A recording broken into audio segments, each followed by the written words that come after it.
Okay, let's go ahead and get started again. So what we've done at this point is we've taken an existing monolithic application and we've modularized it, step one. And the resulting structure looks something like this. And some benefits, opportunities.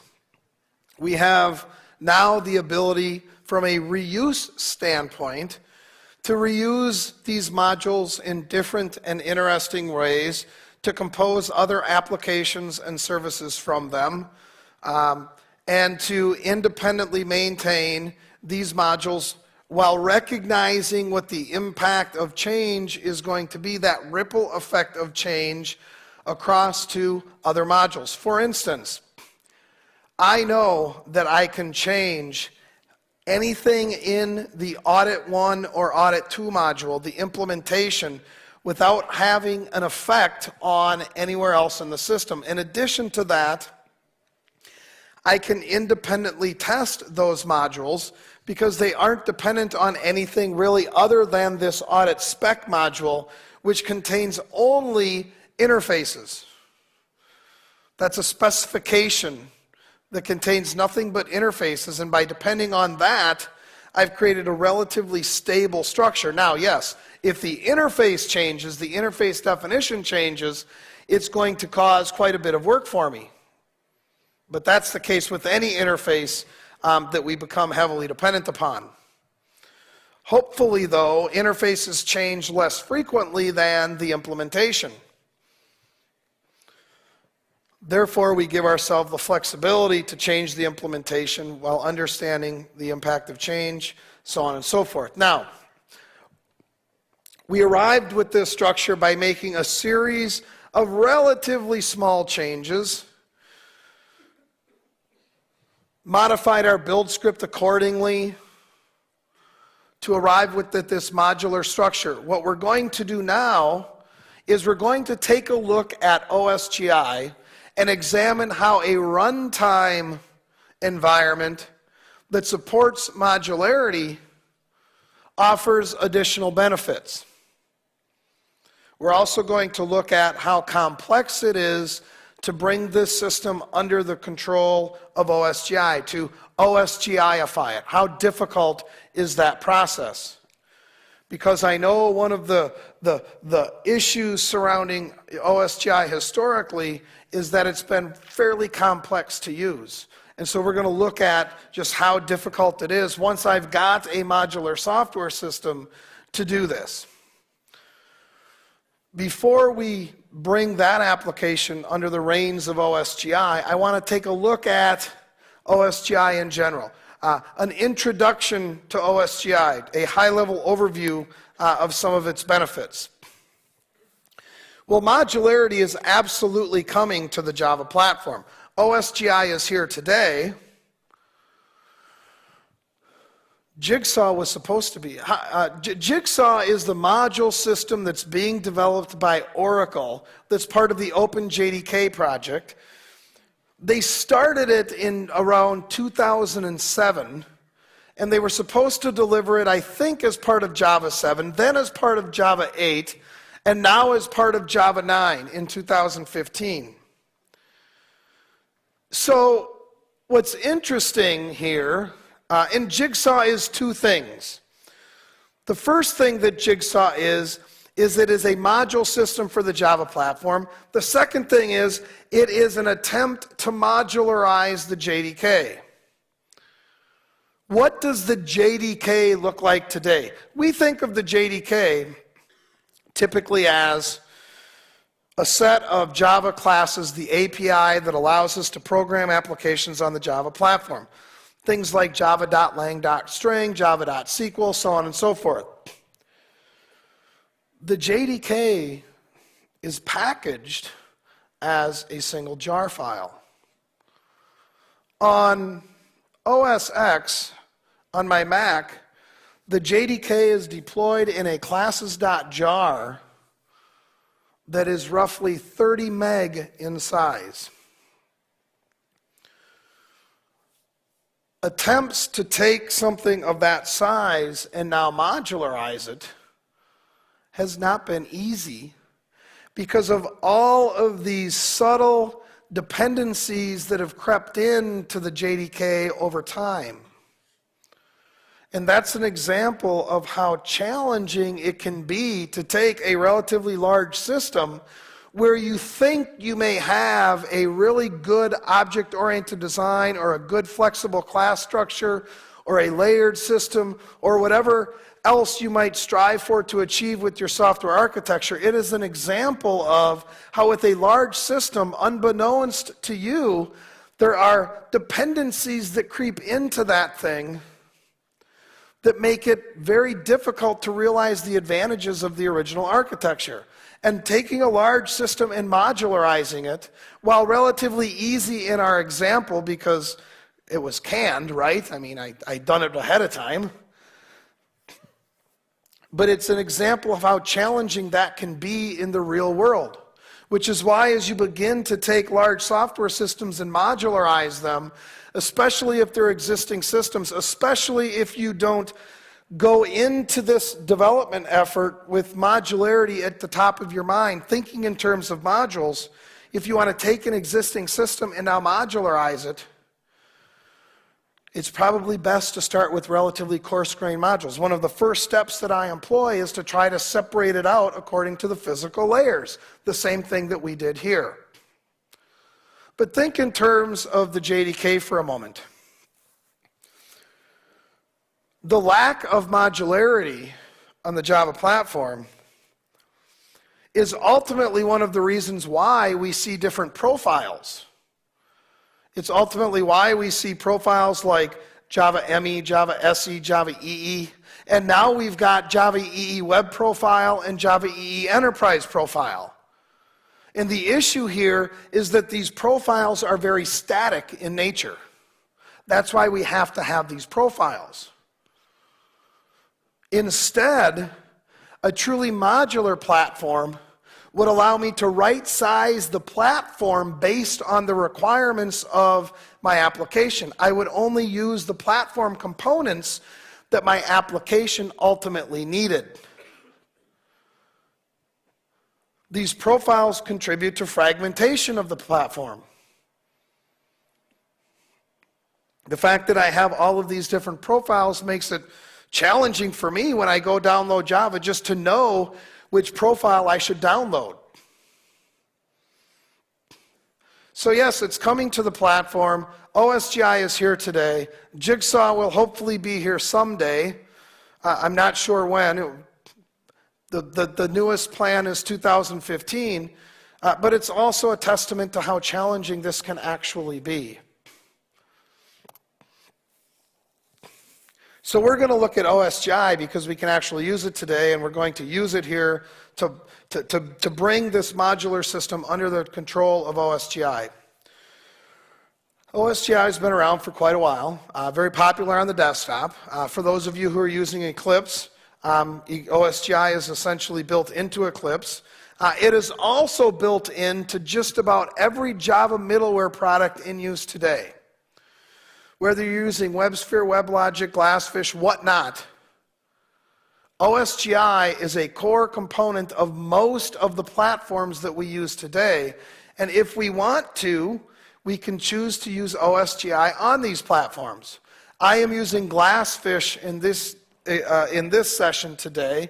And what we're going to do now is we're going to take this WAR file that I've developed, and we're going to bring it under the reins of OSGi and show how to go about deploying this as a system that leverages OSGi. OSGi is the dynamic module system for Java. On the surface, if we kind of boil it down to what is OSGi, and you know, we could talk in much more detail about it. I'm just going to kind of skim over the surface. It defines a new way to handle loading of classes. And essentially it uses this peer class loader model, where each bundle has its own class loader, which allows each bundle to have its own life cycle. In OSGi terminology, a bundle is a module is a jar file. So whether I say bundle, module, jar file, we're talking about the same thing. It allows me to expose the behavior of a module via what are called microservices. That is, each module has a well-defined interface, a published interface. And because each module has its own class loader, that class loader is responsible for encapsulating implementation details inside of a specific module. So on the Java platform, without a module framework, I said that essentially anything on the class path was global. Any class on the class path is basically global. It can be accessed anywhere in my application. Not the case anymore.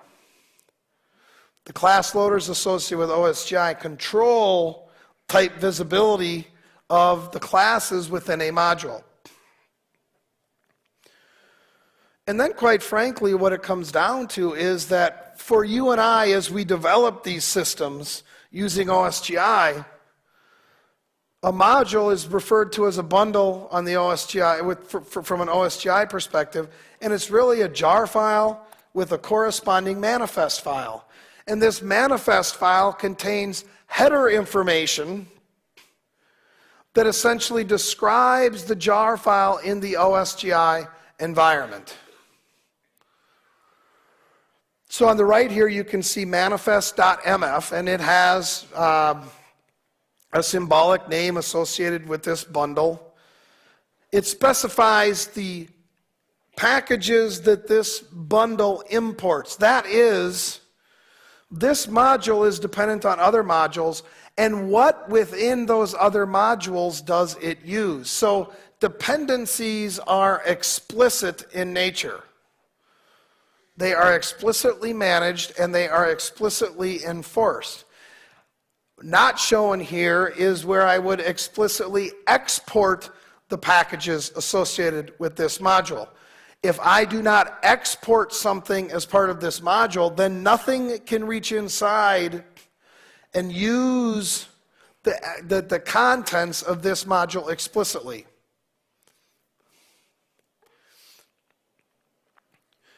On the bottom here, I show how to register microservices using what is called OSGi Blueprint Services. One of the traditional challenges with OSGi is that it was generally labeled as too complex, too difficult to use. Today, with declarative services and blueprint services, it's much easier. One of the traditional challenges is that to use OSGi, I had to implement specific interfaces that are part of the OSGi API and program specifically to the OSGi framework so that my application worked on top the framework or worked with the framework. Not so anymore. I can use declarations and annotations that make it much easier to leverage the benefits of OSGi so that my code is no longer dependent on OSGi. As we'll see in all of our examples here today, none of the code that I write is explicitly dependent on the OSGi framework. All of the code is still just a plain old Java object. And then through configuration and metadata, I'm able to turn these regular modules on the Java platform into a first-class module when running within the context of OSGi. So some basic workings here. To start, a jar file is a module. I've already talked about that. Any package that I don't explicitly export is implementation, and nothing can reach inside and use that thing. I explicitly have to export my packages. These become the published interface of a particular module. I specifically import packages, and these become the packages that I am dependent upon in other modules. This is where my module dependencies come from.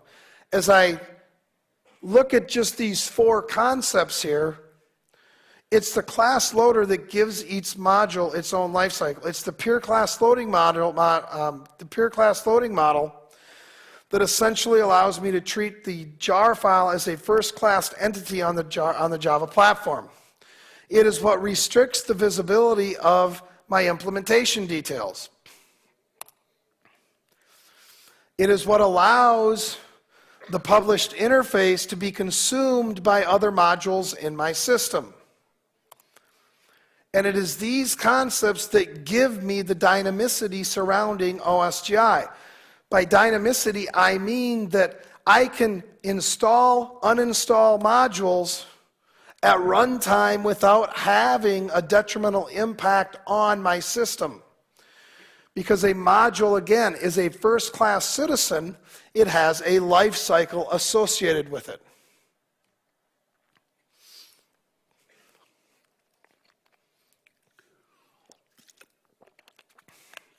So let's take a look at an example here.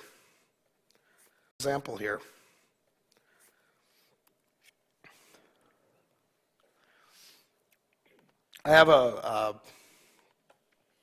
relatively simple system here. It's a system that calculates a loan payment. So you take out a loan, you have a principal amount, you have the interest rate that you pay over a certain period of time. And what this system does is it calculates that interest payment. Very, very simple. But I've modularized it, and then I brought it under the reins of OSGi so that we can see some of the advantages here. If I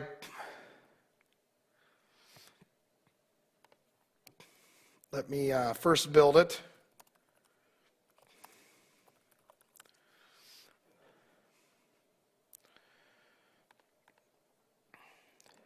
So here are the modules in this system.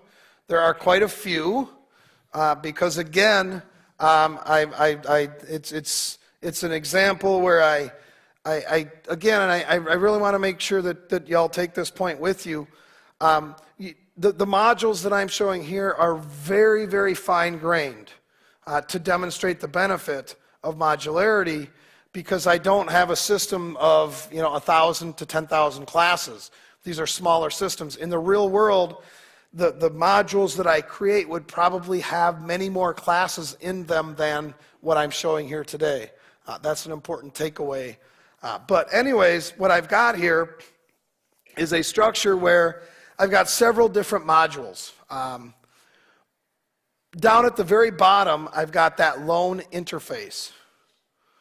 This module contains all of the abstract classes for a payment, for principal, for the interest rate, the payment schedule. Anything that this system needs to do is encapsulated within the interface within the loan interface module. And then I've got up top there, you can see this the calc impl. This provides an implementation, this module provides an implementation for the calculator component of the loan interface. We're going to see a class diagram in a little bit. But what I want to do here first is just kind of show you how this works. I installed all of these modules into Equinox, which is the OSGi framework that I'm using for this example. There's OSGi is a specification, and there's several different implementations. The two most popular implementations of the OSGi specification are Eclipse Equinox and Apache Felix. Here I am using Equinox. Later on, I'll use Felix within the context of Glassfish. So anyways, the modules that we saw in the visualization here are the same modules that I've installed into the OSGi, the Eclipse runtime, or the Eclipse runtime, or the Equinox runtime. Right now, the modules are in the installed state. They're not available for use. Again, each of these modules you can think of as mini systems. They have a life cycle associated with them. They're independently So So what I need to do is I need to start these so that they're available for use. So I will start 14, I will start 15, I will start 16, I will start 17. And now the client, the loan client here, when I start that, it's going to feed in a principal amount, a term, the period of months, and the interest rate, and it's going to calculate the loan. It also says in Java calculator. You see that it says in Java calculator. So the amount here that I've calculated for the payment is $333.67. Now what I'm going to do is I'm going to stop that thing. And I am going, and if I take a look, you can see now that it's resolved. It's in a resolved state, meaning its dependencies are all there. It's just not available for use. Now what I'm going to do is I'm going to decide that the calculator that I use for this system, which is currently written in Java, I want to rewrite in Scala. And without redeploying the whole system, I want to basically take that Scala calculator and just plug it into my system and remove the Java component.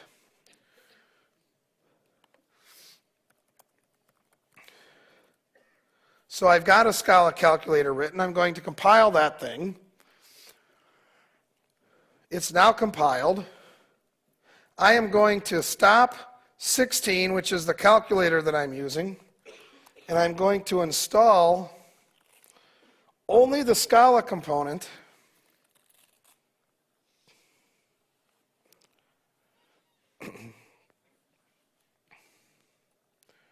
Got to type it right.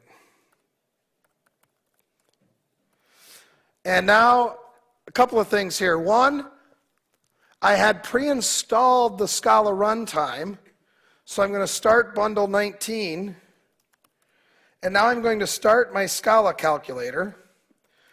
And so everything now is active and resolved except for my client. And again, keep in mind the only thing I changed was I added a new Scala calculator. In fact, I will get rid of my old calculator by uninstalling 16, and now 16 is gone. And when I start my loan client here, which was 18, you can see that it says in Scala calculator. So a few things here.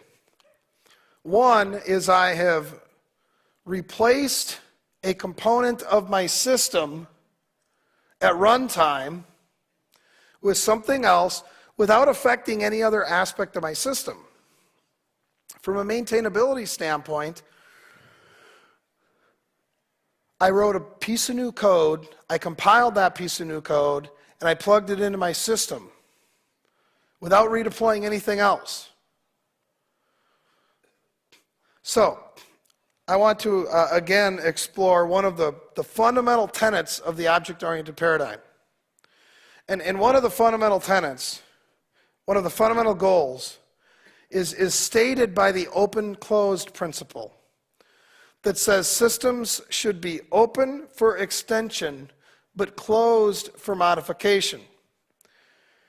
If we examine what exactly that means, what it means is that any time I have to write a new piece of code for my system or make a change in general,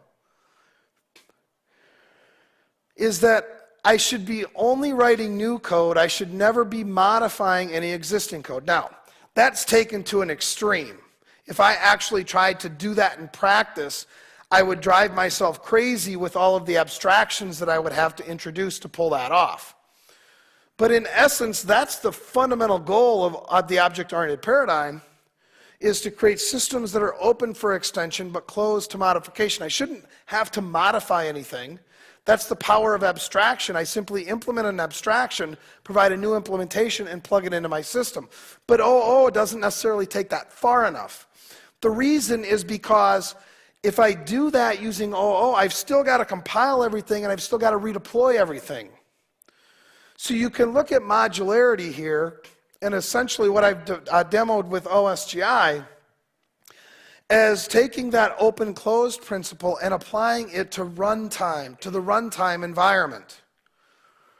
I've basically defined a new piece of functionality for this system, which is the Scala code. I haven't had to modify anything existing, and I plugged the new implementation in while removing the old, without modifying any other area of the software, essentially assuring myself that there is no possible way that I could break the system because I only deployed one small change.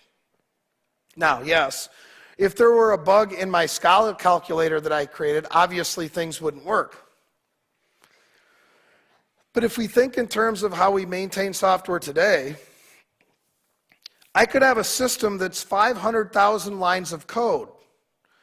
If I make even one small change to that software, I essentially have to repackage everything and redeploy the entire thing, which is ultimately wasteful.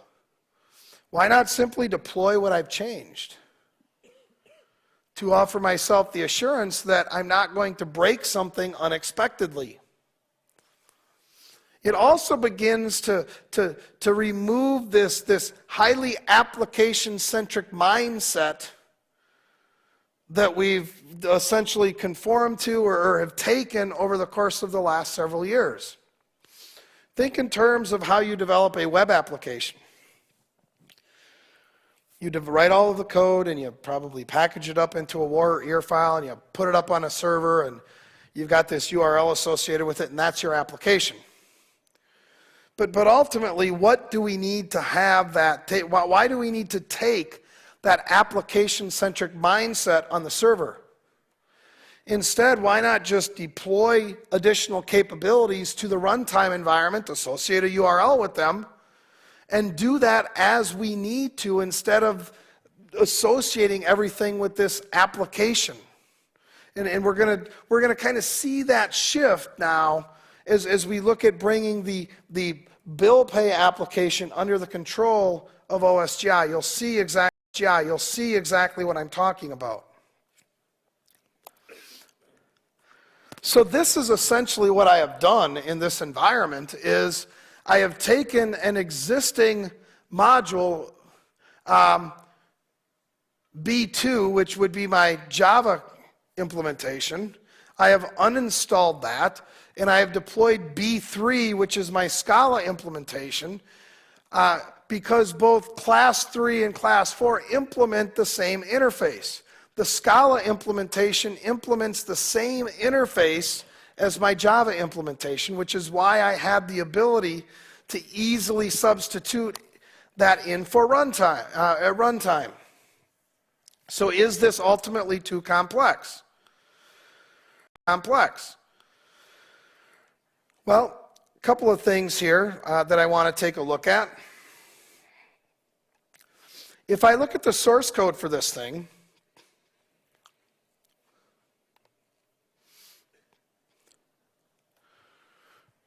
this software system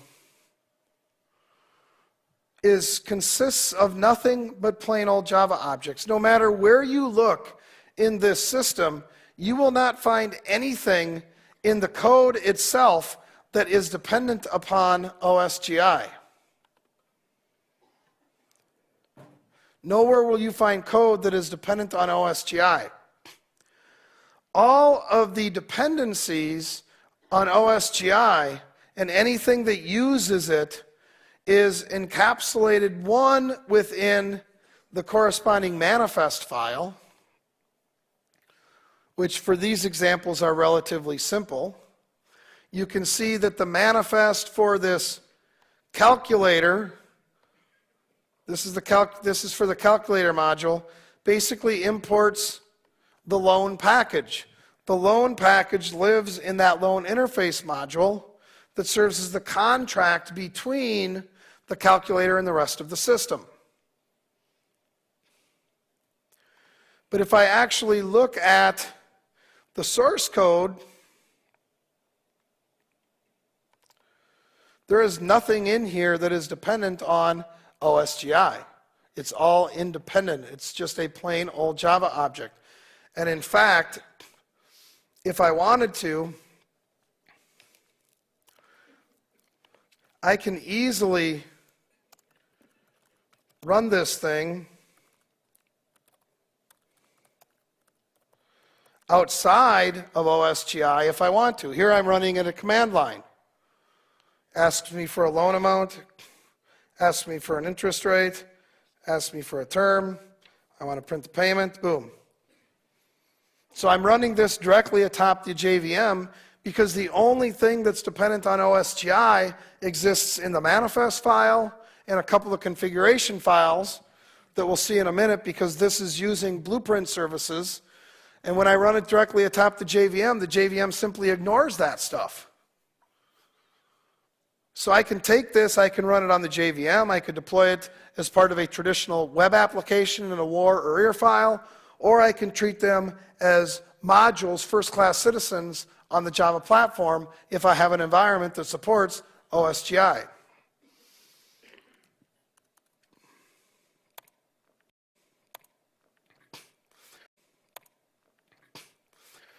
So let's dig a little bit more deeply into the system to kind of show another benefit here surrounding type visibility. In a typical software system, and I've alluded to this a few times already, everything is visible to everything else. And I know this is too small for you to read. The class structure isn't as important as the module structure. On the Java platform, how many people here use Spring, the Spring framework? So quite a few. How many people here who use the Spring framework enjoy the opportunity to live in configuration hell?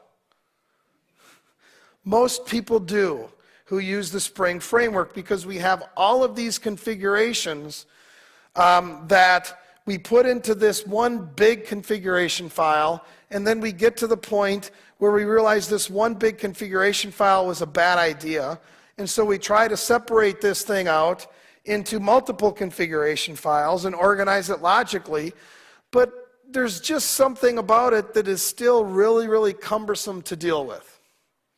That issue is the byproduct of the fact that everything on the platform is visible to everything else. In this example, I have the app context configuration file. I've got a client class, I've got an implementation class, and I've got an interface that sits between them. This is basic Spring dependency injection stuff. Even if I declare that implementation as a package scope class, so a couple of points here to make, even if I declare it as a package scope class, Spring can still reach inside of that thing and create an instance of it. It's still global to the class path. In addition, because anything, Spring, can reach inside of there and create an instance of that thing, it serves as no inspiration to me or motivation to me to organize my configuration files accordingly. I can have a configuration file that lives way over here in some area of my system that instantiates something way over here somewhere else, unbeknownst to me. There's no encapsulation. This is what the class loader with OSGi brings to the table. Tight encapsulation. You have control over who sees what. I'll come back to that diagram. So in an OSGi world, even if I make the class public within a module, if I don't export the package that contains that class, nothing can reach inside of there and see it. It cannot happen. It's strict type visibility enforcement. Because of that, it affects how I go about organizing my configurations. Because nothing can reach inside of it, it requires me to put my configuration within that module, which means that a module contains not only its implementation, but the specific configuration that allows me to work with that module. Meaning that the module is a first-class citizen that can be installed into any environment and it will work because it contains what it needs to work in that environment. Let's go back to my loan example.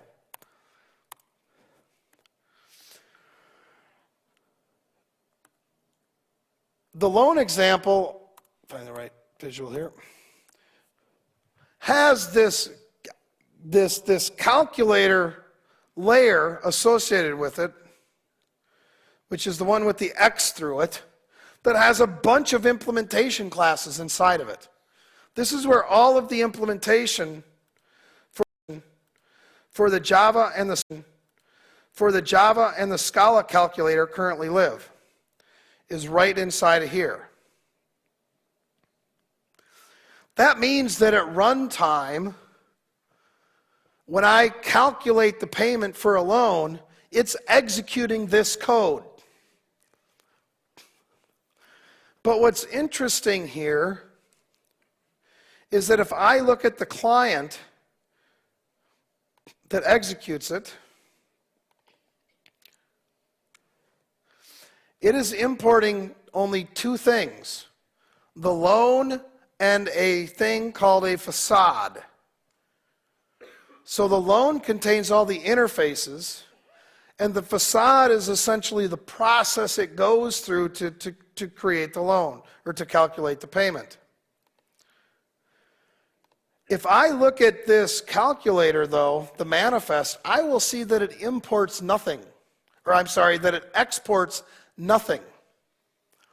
Now, what does this mean? It means that nothing can ever reach inside of this module and explicitly refer to any class inside of this module. It can't do it. So everything inside of this module is very tightly encapsulated. So if I tried to say somewhere else in my system, if I tried to declare a variable of type minimum payment schedule calculator or monthly payment calculator, it would blow up. It would not work. Yet at runtime, it can still use this functionality because I am publishing the functionality of the loan calculator as an OSGi microservice. So for those who use Spring, basically what I am doing here is I am defining a bean called minimum payment schedule calculator. And I'm giving that a name of loan calculator. That's the Spring component to this. That's what I use when I run it directly atop the JVM. When I plug this into the OSGi environment, I am saying that loan calculator bean that I've created, I want to take that thing and I want to make it available as an OSGi microservice that I'm going to call loan calculator. And that OSGi microservice is of type com extensible Java loan calculator that's defined or that exists in the interface module. That's why everything points to the interface module, nothing points to the implementation, but at runtime I get the implementation by publishing it as an implementation of the microservice or an implementation of the interface. Which means that if anything that ever needs to use an implementation simply says, I need some implementation of the loan calculator. When I ran it the first time, the implementation that it got back was the Scala or was the Java implementation. When I ran it the second time, the implementation that it got back was the Scala implementation.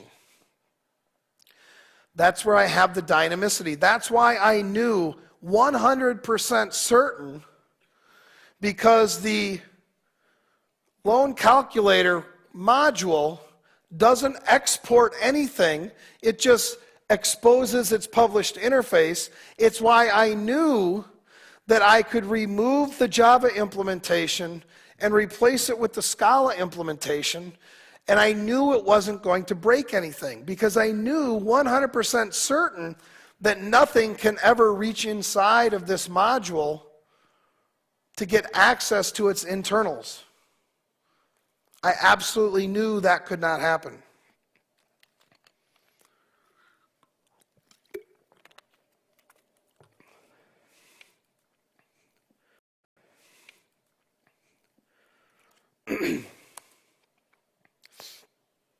So, excuse me, from an OSGi standpoint, basically what I've demonstrated is that the class loaders allow me to manage or they enforce this strong sense of type visibility surrounding these modules. And that means that inside the internals of these modules are very, very tightly encapsulated.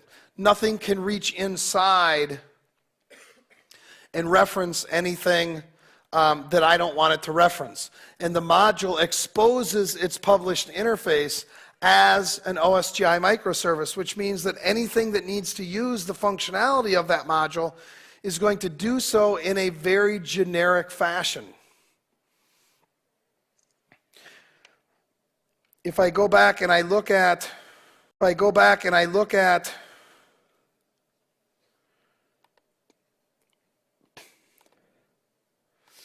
visual here, it's that lone interface package that contains all of the interfaces. And when that lone calculator exposes itself, it's doing so as something inside of that lone interface module.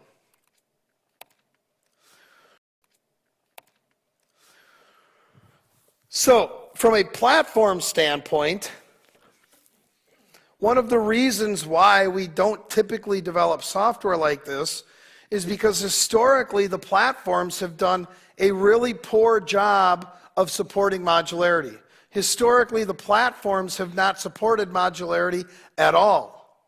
They've encouraged us to develop these monolithic applications. So let me ask you all a question. Five years ago, if you were sitting down to develop this new application for your organization, and you walked in to the first technical meeting that you had, and you said, you know what, I think it would be a really good idea if we made sure that this web application that we're developing, that we made sure that you could easily use this web application on a 3-inch by 4-inch screen. How many folks do you think 5 years ago would have said, yeah, that's a great idea? They probably would have looked at you like you were crazy. Like, who would ever want to view a web app? Who would ever want to use an application on a 3 by 5-inch screen? It's just something that you wouldn't plan for. Yet today, just about every organization I talk to that's out there is trying to figure out how they take these web applications that they've developed using struts or Spring MVC or whatever web framework of the day they decided to use, how they can take these applications and make them easily consumable on an iPhone or an Android device. And I'll tell you, it's a heck of a lot harder than simply defining a new CSS style sheet and expecting the application to work okay. It's not quite that simple. There's a lot more that needs to go into it. But these monolithic applications prevent that from happening. How easy is it for you to develop a new UI on top of the application that you currently have, of the applications you've currently got in place? I mean, that was one of the goals of layering, or at least it's the goal of layering that we thought we were going to realize. But yet, We don't really have the flexibility to do that. It's a lot more difficult than what it would seem. And even if you were to develop a new UI on top of an existing system, how do you deploy that new UI? I mean, think in terms of what you would need to do. You one would need to go somewhere and write the code to build the new UI, but you got to have somewhere all of the existing functionality because that's the stuff you want to use. And then how do you deploy it? You've still got to package everything up and deploy everything. So something just doesn't fit very well there with the goals that we set out to achieve and what we're actually able to achieve. With modularity, that's exactly what we're able to do. We're able to buy ourselves the future adaptability and take advantage of some of the architectural decisions that we've set out that we wanted to achieve. That's what we get with architecture all the way down, the ability to leverage and really see the benefits of these architectural decisions that we made earlier in the project. I can have a flexible class structure, but that only gets me part of the way there.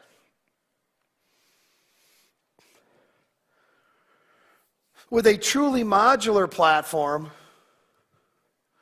I get advantages like dynamic deployment. We didn't even talk about some of the versioning benefits associated with OSGi. The fact that I can deploy different versions of a bundle, a module, to the environment. This application needs to use one version of Hibernate, and this application needs to use a different version of Hibernate. Or whatever, pick your framework. How do I accommodate for that on today's app servers? I put something on the shared class path for the app server, and now all of a sudden some application needs to use a different version.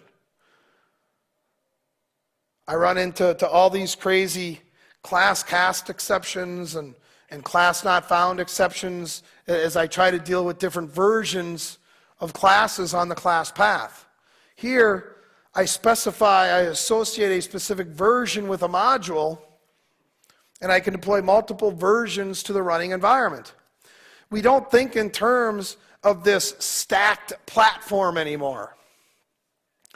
Instead, we think in terms of a perfectly right-sized platform where everything is a peer to each other. Whether it be servlet functionality, EJB, whatever, JMS, these are just bundles that are available in my environment, and the stuff I install goes right alongside of it. It's not so much this notion of a stack.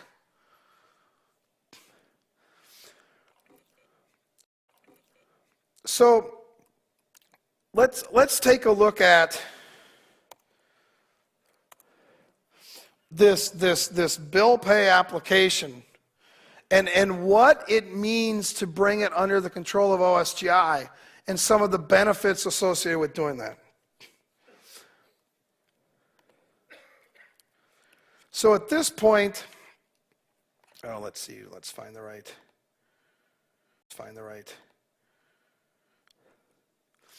At this point, I have a modular system for that bill pay demo, and we saw the final module structure right here. That was the final module structure associated with this bill pay system. And now what I'm going to do is I'm going to take the benefit of modularity, the advantages surrounding how we go about maintaining it, understanding the software, so on and so forth, taking those benefits, carrying them over into runtime.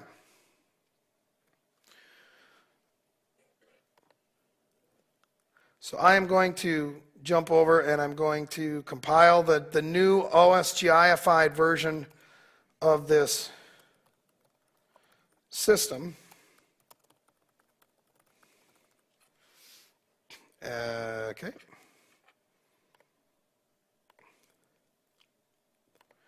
Well, it wouldn't be a demo if we didn't have at least one failure.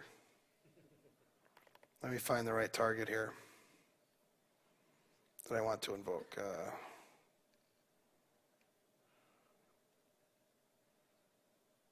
Okay, I think I just...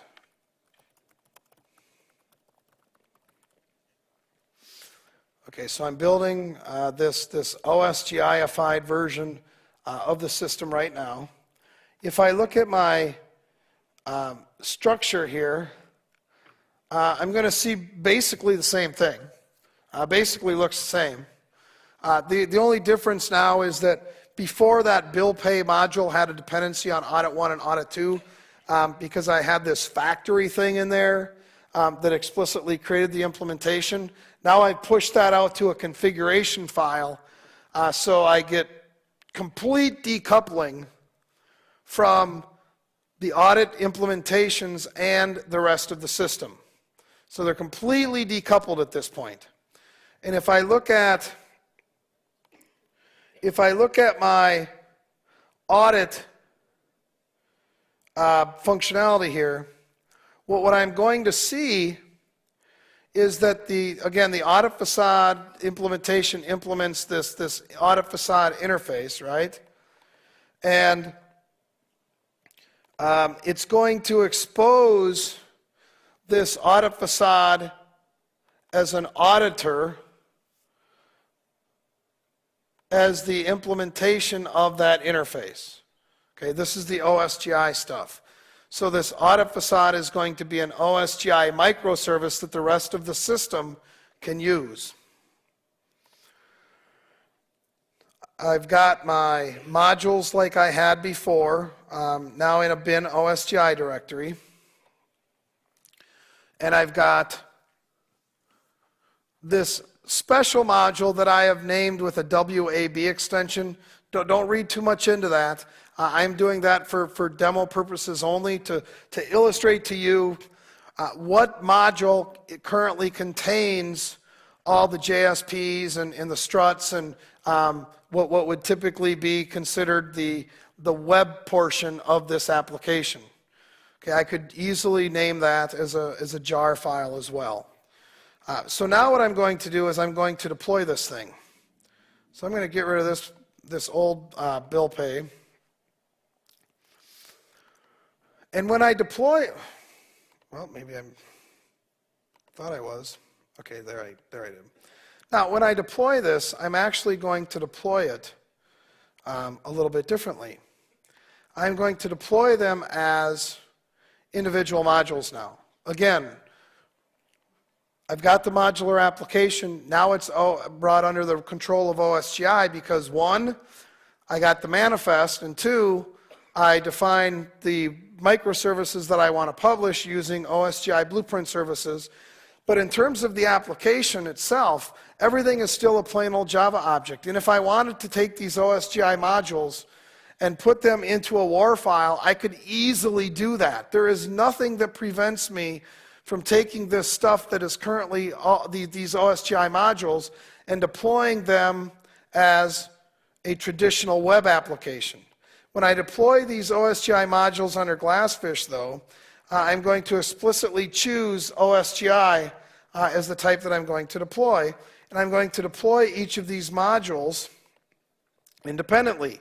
Now, if I wanted to, I could easily set up a build script to deploy these for me. I could easily find a different way to deploy other than manually going through the admin console and selecting each module and specifically deploying it. I'm just doing this for the sake of example right now, so that's why I'm doing it this way. So you kind of see how I have that independent manageability associated with each of these modules. Make sure I've got, so now I've got each of my modules deployed, and I'm going to deploy this final WAB module, which again is just a regular old jar file. I've just named it WAB. It's Web Archive Bundle. It's a special part of the OSGi specification that allows it to work well in a web environment, and this jar file contains all of my JSPs. And so when I run this OSGi version of the system, as you can see, it works exactly the same as it did before. Absolutely no difference. Okay, no different than what it did before. However, right now, when I click Audit, it applies a, I don't know, what is that, a 25% discount? From 50 down to 37.50. It applies a specific discount. Remember, I said that I wanted the ability to replace that audit functionality with something else going forward. Well, I can do that by, I'm going to disable Audit 1. I'm going to now deploy Audit 2 as a module.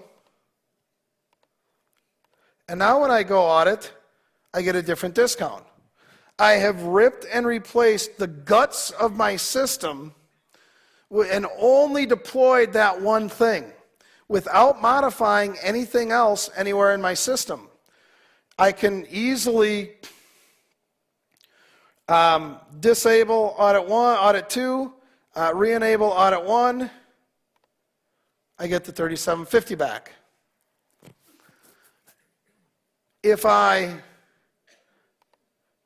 disable both of them, now nothing is available. I click Audit. You can see there, it sits there and churns until I enable one, and boom, now it comes back. Now, the reason this works well is because this is the functionality that, in addition to allowing me to decouple my application from the OSGi API, OSGi Blueprint Services also provides this functionality on top of that, on top of just the basic dependency injection and service registration, that says if nothing is available, sit here and wait for a certain period of time until something is available, instead of airing out. Traditionally, if you don't use Blueprint or declarative services, that is traditionally something that you would need to develop yourself, which is why traditionally folks said OSGi was too complex. But in this example, I really haven't done anything other than modularizing my system. I mean, here's the spring bean definition for the audit facade. That's regular spring stuff. There's nothing OSGi about any of that. My audit facade functionality is still just a POJO. So there's nothing framework specific there either. The only thing I had to do to bring this under control of OSGi is register the audit facade as a microservice, which is what allows me to get that dynamicity associated with installing and uninstalling different audit modules. So I register this one as an audit facade. If I looked at the other audit functionality, I'd see that same thing here. It just registers this as an audit facade as well. And then the manifest. And again, this doesn't export anything because it registers stuff as a microservice of the audit interface type. Stuff can use this functionality, but nothing can ever reach inside of these modules to know what specifically they're using.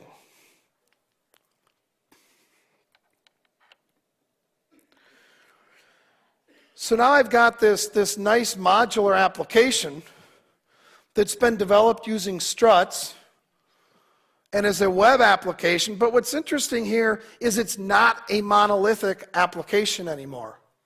I have independent manageability associated with each of my modules. So 5 years ago, when everyone thought I was crazy for wanting to develop a nice user interface atop, or that could be accessed from a smartphone, now I have the ability to do that.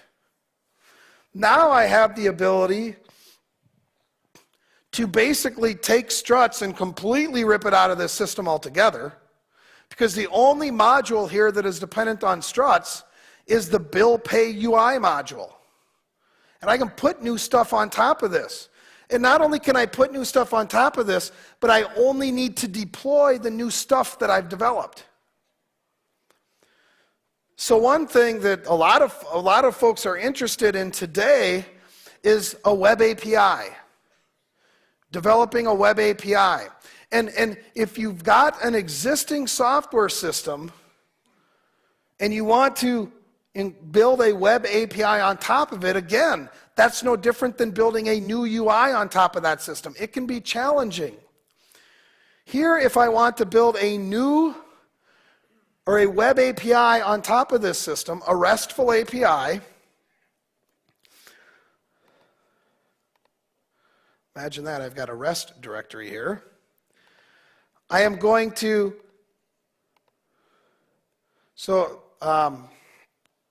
I've got a new implementation for the audit facade factory.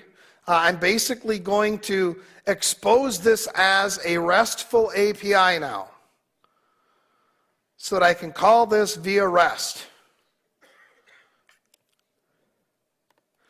I'm going to go in here, build this thing. I will deploy it.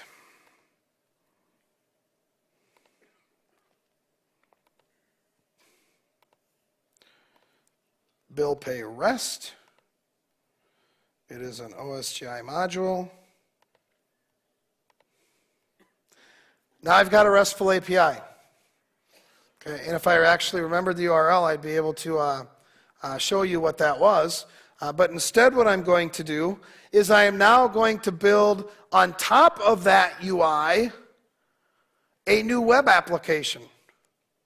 And this new web application is going to shed some of the traditional assumptions surrounding how I go about developing web applications.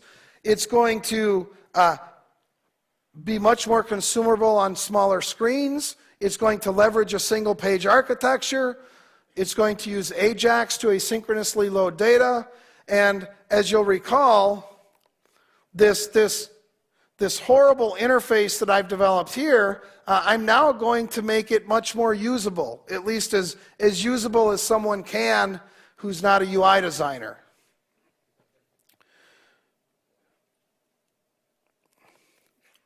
So in my REST directory, I have this HTML directory. And I've got this completely new web application now. Now remember, I used struts before. Now I'm going to get rid of that entirely. I've got this HTML file that uses my new web API. So here is an example of the web API, localhost 8080, bill pay REST. That's my web service. Let's see if I can. So there's my JSON data format that I get back when I invoke that REST call. It uses JSON-P so that I can invoke it across domains, because I'm going to run this on Jetty on a different port. So it's like running it from a different domain here. And let's go to my let's go into my Jetty directory. Oh, I think I already got Jetty running, actually. Yes, I do. Excellent.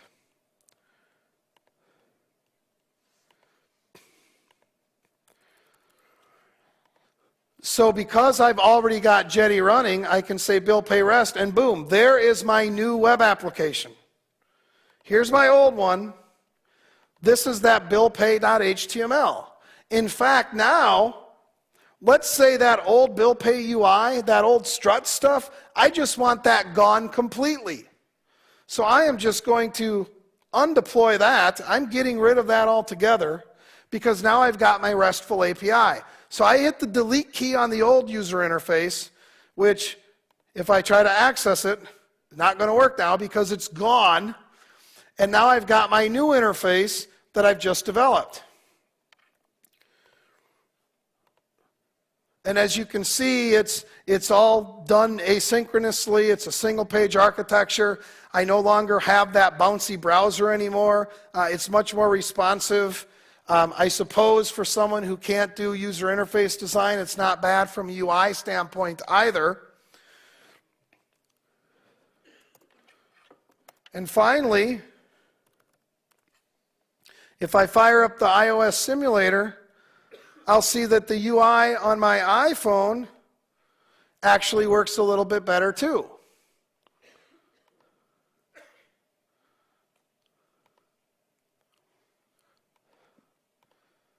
Okay?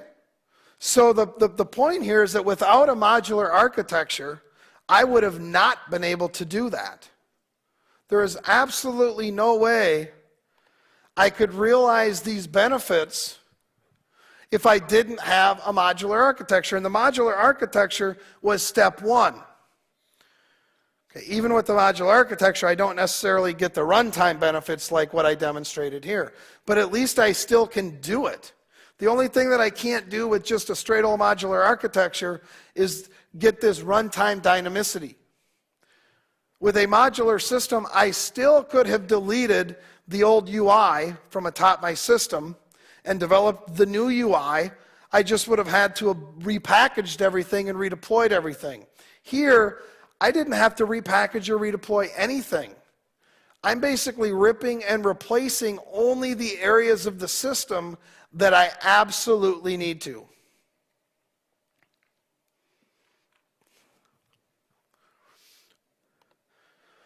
And I've also given myself the flexibility to adapt the application based on changing needs that there is no way I could have foreseen this stuff, 5 years ago. So architectural agility, the adaptability associated with the architecture. Not only do I need to be willing as an architect to embrace change, but the system's got to be able to accommodate change. I layered the system, and then I physically layered it so that I could actually achieve, realize the goals that I set out to achieve.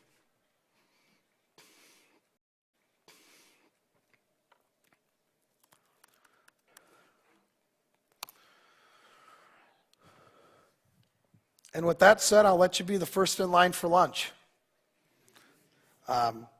No, I appreciate you all this morning and now into this afternoon, spending the time with me here today. I hope you have a great time here at Devoxx. Again, everything that I talked about in this presentation, several of the examples in much more detail are discussed in my book on Java application architecture, which was released in March of 2012. So hope you have a great conference. Enjoy the show over the course of the week, and thank you for being here.